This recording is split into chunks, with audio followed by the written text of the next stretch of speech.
Good morning and welcome to the JCC of Metro Detroit's 69th Annual Detroit Jewish Book Fair.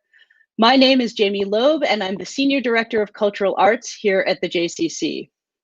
It is my pleasure to welcome you this Wednesday morning to the final installment of our Mitten Mornings program. We'll be talking with Robert Kass, author of To Save the Nation. The goal of the Detroit Jewish Book Fair is to bring the best new Jewish books and authors from around the world to Metro Detroit. This year, the rooms we're sitting in are different, but that purpose remains. The book fair runs until December 9th, and we have today. December 9th is the last day, but we have an exciting lineup today that we hope you'll take a look at our website, culturalarts.jccdet.org/bookfair. You can also go there to find events you may have missed from the last week or so and rewatch them on YouTube anytime you like. You can also find ways to support Book Fair. Even though we're ending our programming for the moment, you can still become a patron or donate to Book Fair, or of course, support us by shopping at our online store. All of that you can find at culturalarts.jccdet.org/bookfair. The Book Fair team would like to thank today's major day sponsors, Andy and Larry Wolf, who are great friends of the Book Fair. Thank you, Wolfs. We have a really special event for you this morning, and we want you to be a part of it. You can ask questions or make comments in the YouTube comments section down here below, or by texting the number on your screen, 248-973-7286. We'll get to as many questions as we can. While you're here at our YouTube channel, don't forget to like this video, subscribe to our channel, and of course, hit the reminder bell so that you always know about our exciting virtual events. The focus of today's event is getting to know Robert Kass, author of To Save the Nation. Bink. He is a Detroit-based lawyer and author of 3 highly acclaimed nonfiction books. To Save the Nation is his long-awaited first novel. It was inspired by actual events that he learned about as a young attorney practicing in an international law firm in Brussels in the 1970s. His initial motivation for writing this book was to raise public awareness of the missing, or the desaparecidos, of Argentina's dirty war from the 1970s so that they would not be forgotten. To Save the Nation is a legal thriller inspired by actual events. It tells the story of David Winkler, an attorney who takes on an unusual case while on vacation. What begins as a favor to a woman trying to sort through family tragedy quickly becomes the challenge of a lifetime, complete with mysterious plane crashes, shady government officials, and unreliable associates. So please join me in welcoming Robert Kass. Good morning. How are you? I'm doing well. Thanks so much for being with us. So I told the audience watching at home a little bit about you and your book, but why don't you tell us from your own perspective about yourself, how you came to write this book, what drew you to this topic, and how we got here. Well, it's a really interesting story, I think. I was a law student at University of Michigan Law School and didn't want to do everyday law. So I figured out how I could get a job in Europe. My first position was in Europe, in Brussels, with an international law firm. And that was in the 70s, and that was during the Cold War. And in Argentina, there was a coup d'etat. And I knew people in Brussels who were hiding out in Brussels, basically, to avoid what was going on in Argentina. And what was going on was people were being picked up because they were either left-wing guerrillas or suspected of being guerrillas, or labor activists. All told, according to the opposition, there were about 30,000 people who disappeared. The military says it was less, but they still admit at least 8,500. Among those people were 500 pregnant women. Their babies were taken from them. Mothers were killed. The babies were sometimes sold off or adopted by the military. People were also taken on death flights. They were drugged, stripped, and thrown out of airplanes into the ocean in the dead of night, never to be found again. So all this was going on while I'm practicing law in Brussels. And I had a client who was an Argentine banker. He was buying up banks around the world. I did a deal for him in Israel, Luxembourg, Belgium. We were doing a deal in New York. And one day we were advised that his private charter jet crashed going into Acapulco. Pilot, co-pilot, and passenger died, burned beyond recognition. But his remains were identified and he was cremated. And within weeks, the empire collapsed. All the banks around the world failed. Millions of dollars were missing. People were taken into custody, interrogated, and tortured. The fellow that I dealt with, the in-house counsel, died under torture. And at a certain point, I left Belgium. And that was the end of the story for me because I didn't know what happened. There was speculation in the international financial press that he wasn't really on the plane, that it was a setup. And somehow someone stripped all these banks of money and made it look like the owner disappeared.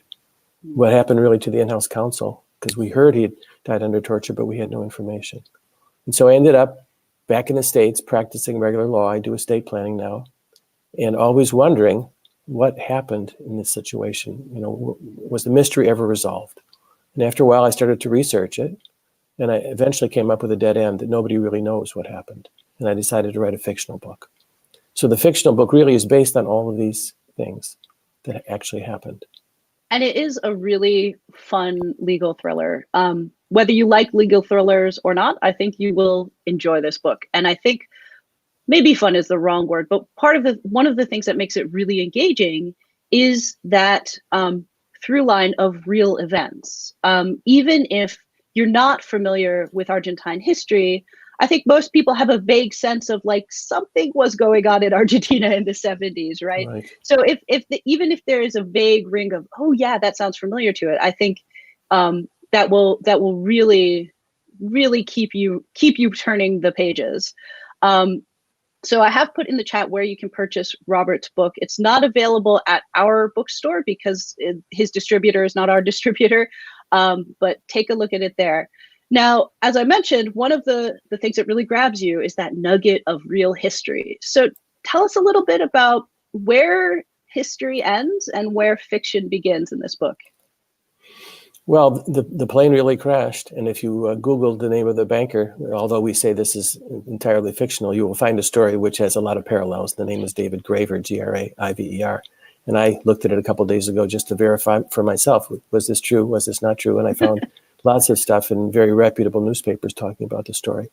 Where we fictionalize it is because we don't know what happened. We start with a woman in Uruguay whose mother dies, and she finds out from her papers that she wasn't really her mother, and that her real mother was one of the disappeared. And the guy that she thought was her father, the Uruguayan businessman, really was Argentine military involved in the murder of her mother.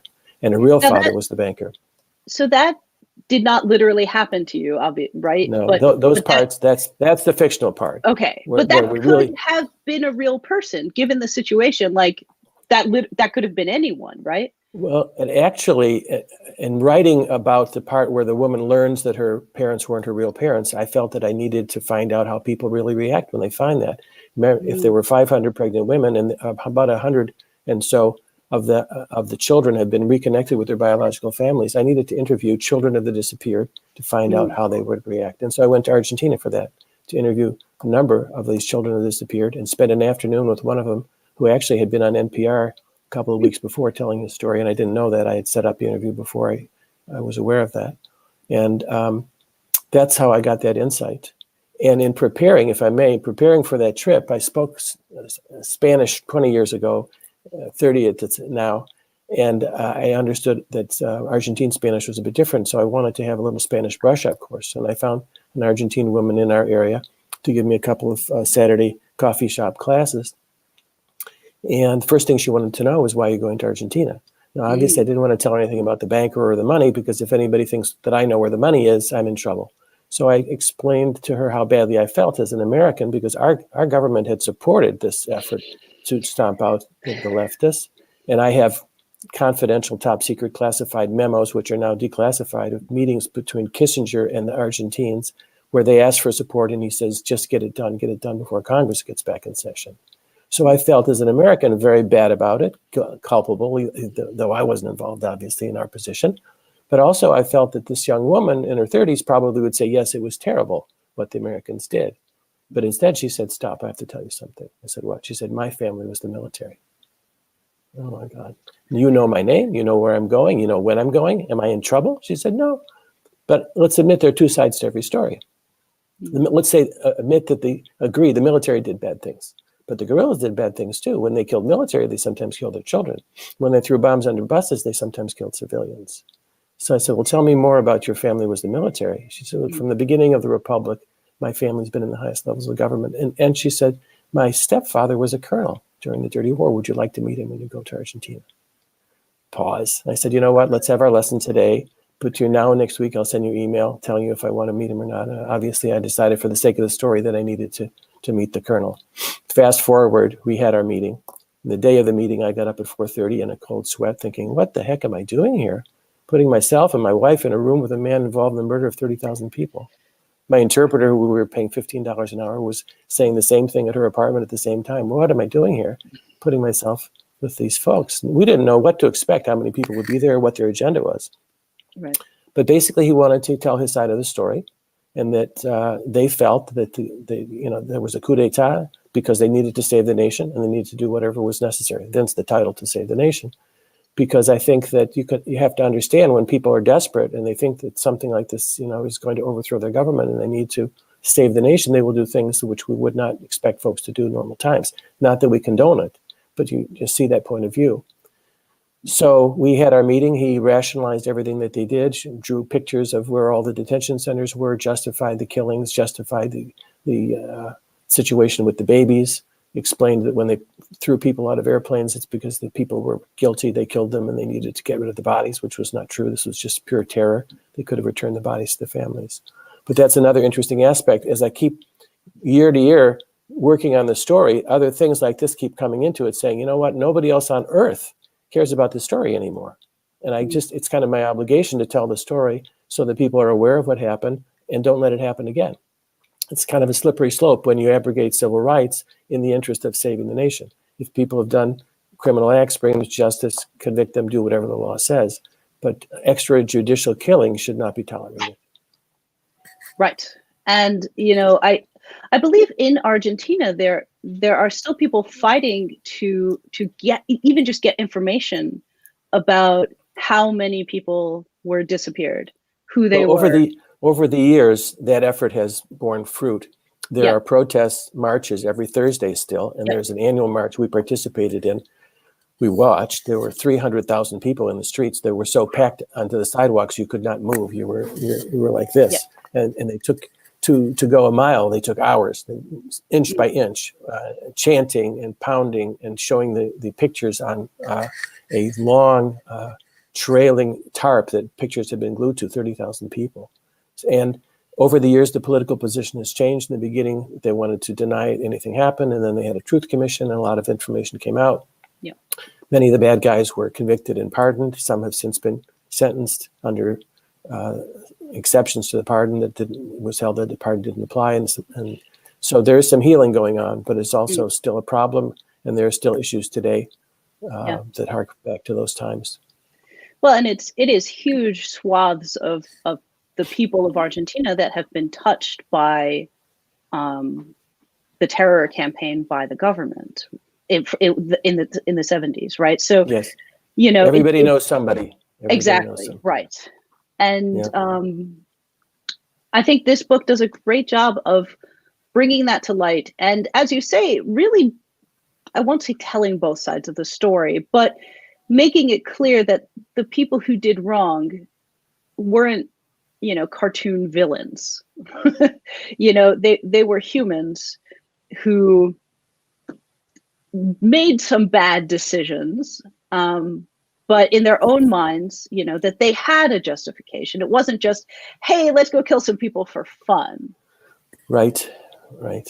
And unfortunately, we see history repeating itself. When you see the classic photos, which are available under license, of the person being stopped and their hands up on top of the car and the secret police behind them, pushing them into the car, and you look at Portland, Oregon recently and see what people with unmarked cars dragging folks in who aren't even charged of any crimes, then you kind of wonder. And what's interesting about this whole topic, and it came up because years ago I talked to a movie guy about it, and he said, nobody cares about what happened. Nobody in the American public cares about what happened in Argentina in the 70s. So bring it to current date. And without even intending to bring it to current date, in working on this issue of the disappeared, I came across the fact that there are disappearances which are ongoing today in so many countries, and a process that you can bring to bear with the United Nations organization, where you actually go online and you fill out a questionnaire, and they add you to the list of people who are interested in finding their loved ones who have just disappeared. And when you go further, because I was looking for cover comments for the book, one of the kinds of people that I wanted to have was journalists who write about disappearances. So Google journalist and disappearance. What you find is journalists are disappearing. And there's an organization, Reporters Without Borders, which is keeping a tally and trying to help these journalists who've been taken into custody because they've reported on things such as COVID. In many countries, they don't want that to come out. So you have something which is a technique, in effect, which is used to suppress dissent and also journalism, which was used then and is used today. And I think the book will hopefully make people more aware of this. It's not just history, it's today, and it's how do we keep from repeating history. And just to be aware is the first thing, because if you're oblivious to it, you won't get the news and you won't know why you're not getting any news about certain things happening.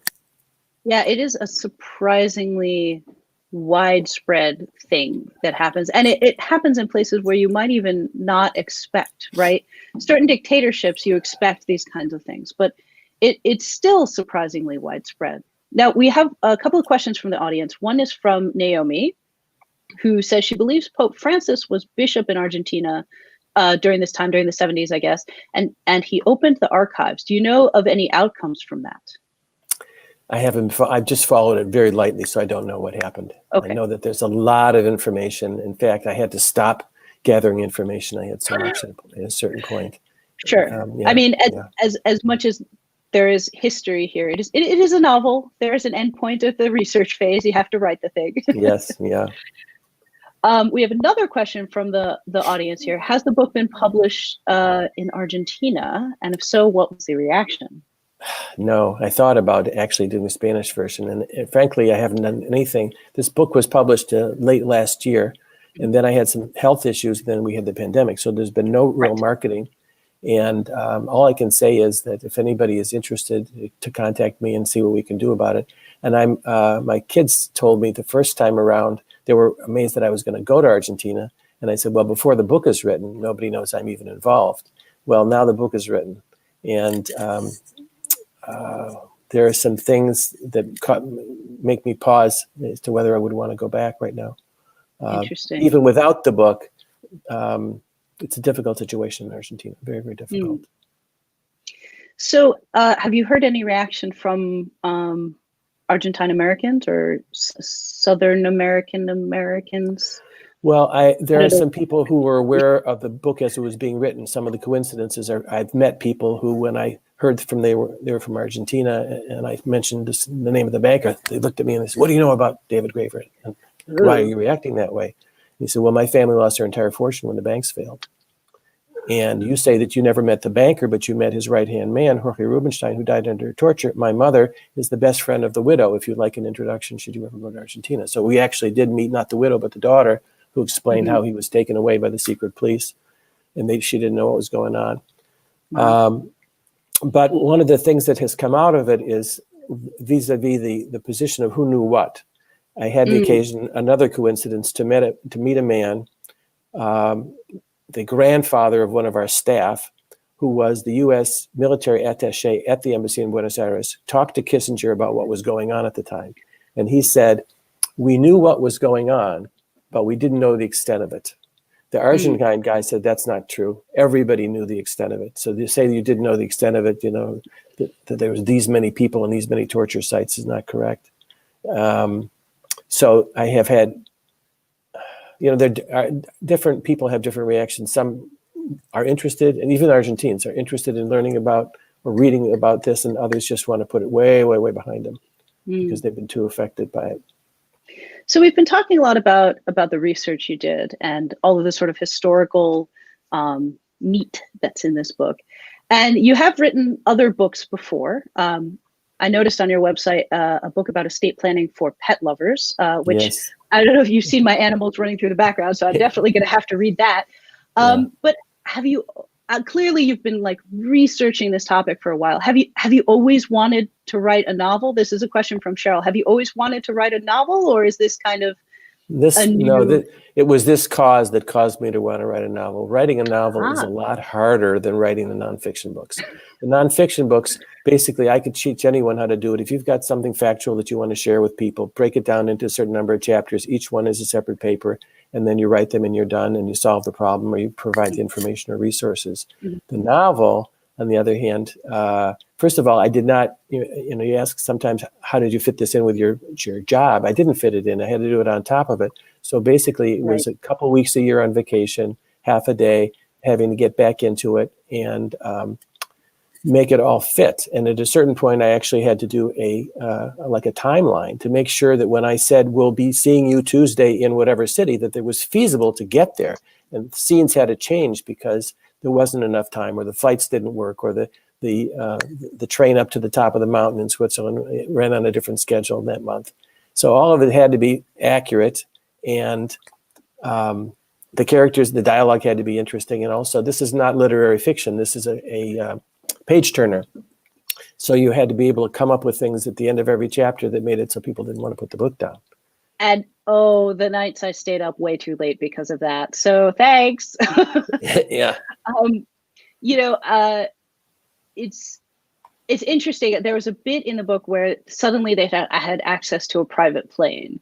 And on the one hand, it made total sense in the story. On the other hand, it was like, oh, that's going to make the rest of this a lot easier in terms of them getting around. So I want to turn now, obviously, this topic is not Jewish specifically, right? It's not about Jews or Judaism or anything like that. But I'm wondering if your Jewish upbringing here in the Detroit area has affected your writing, either process or what you choose to focus on. How has that affected you as an author? Maybe you could tell me, because I can tell you that really the first 3 books were to share information with the public to make their lives easier in dealing with issues that we deal with all the time, but people usually don't except once, and then it's very hard.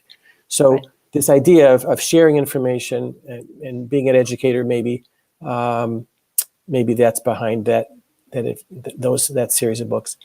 The novel and the cause here about the disappearances, I think, is kind of almost a tikkun olam type of idea. We just can't let stuff happen. We need to do something about it. And if at a minimum we get increased public awareness of the issue, that's good. We don't all have to be out there on the front lines. And sometimes in the last months, I've wondered why I wasn't on the front lines. And then I see somebody getting their head bashed in because they're in the wrong place at the wrong time. So I think that the Jewishness maybe comes into that. I remember as a kid, one of the activities that I did with my mom was walk around a big table and stuff envelopes for American Jewish Congress as she was doing mailing. So we've been involved with Jewish organizations forever. And I think the need to tell the story and to alert people to this and to not have history repeat itself, that maybe have some, roots there in the tradition. Yeah, I mean, I think clearly Jews do not have a monopoly on being angered by injustice, but it does seem to be a common thread in our sort of cultural DNA, as it were. I do want to remind people again that you can purchase this book at Robert's website, which is right here. It's also, you can click the link in the comments section. I also want to say, I know this is perhaps a little petty. That's not the right word, but maybe not the sort of high-minded thing authors like to talk about. But the paper that this book is printed on makes me so happy. It's hard for me to describe how happy it makes me. It's a paperback, but it's printed on nice thick paper as if it were a hardcover, which just, for some, I care about paper, so it really just made it extra pleasant to read. So another reason to recommend this book. So I'd like to know, as we wrap up in our final minutes here, what are you working on next? I assume you're still lawyering. Still lawyering and actually talking about a movie deal. Ooh. That was the kind of back of my mind dream. If it ever happened, it would be great. And I don't know that it will actually happen, because the first part of the process is somebody gets an option and then they see what they can do with it. But the fact that there's some interest in it, everybody who has read this book said spontaneously, this ought to be a movie. And the way it's written is all the scenes are visual. You know, I'm trying to imagine what would it be like if this or that happened, even from the top of the Swiss Alps with snow flying in the face of the attorney as the helicopter comes to take him down. So that's it. And I started to work on another novel, and this one was going to be the novel in 30 days, not 20 years. Right. And it was a political thing, and it had to do with what would happen if you could determine without any doubt that somebody had tinkered with our elections. And then I found that election law is such that you have no one place to go. There's no federal law violation where you could go to one court and overturn something, that you would need to go to 50 different places. So for a moment, then it's on pause while we research and maybe figure out ways that we can change the law or do something else. But it's a huge effort. I mean, there are people who crank out 2 novels a year, I suppose, but I don't think those people have day jobs. Yeah, they don't. And what they say, actually, one of them that I know, he says, my wife goes to the office and I go downstairs at 8 a.m. and I'm there till 5, and that's how we do it. So I don't think, by the way, I should mention there's an audiobook, and some people are finding that just really terrific. I have a professional narrator, and we auditioned many of them, and I didn't even realize until I heard this, and I had to proofread it. It's 40 hours. I literally proofread, listen, watch the script and listen to him, that there's so many dialects. There's Russian dialects, there's Latin American, there's Brooklyn, there's Deep South, and he does a very nice job with them. So anybody who's into audiobooks, and you can even get it free, I think, if you're a new sign-up person for Audible and on trial. Oh, great. Yeah, so it's a lot of fun. And I just had somebody a couple of days ago who heard about the book, and he said, I did the audiobook. So we try to make it available in all formats. It is, yeah. It's available as an ebook, an audiobook, and hard copy, I guess. One other thing I should mention, it's totally self-published, and I want to encourage people, if they have something to say, you can do it. It doesn't have to be a long book. It can be the family traditions and cookbook, which we're working on one of those to pass down to the kids. And that's an active project. And it could be the family memoir, or it could be anything you want to do. And there's so many services available that'll help you with any aspect that you can't do yourself, that there's no reason to think I can't do it because I don't have a publisher. And you can print one copy if you want also.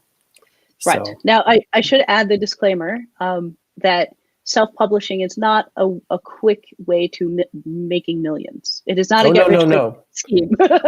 Frankly, even publishing with a publisher is not. Because you may or may not get a publisher, and they want 2 book deals, and you've worked 10 years on the first book, and now they want the second one within a year. So, Right. Not talking about making money, talking about sharing information. Yeah. It's sharing stories is really, whether they're not, true stories or, fictionalized or partially fictionalized. I think, an author wants to share their story. They're not there to, get rich quick, as it were.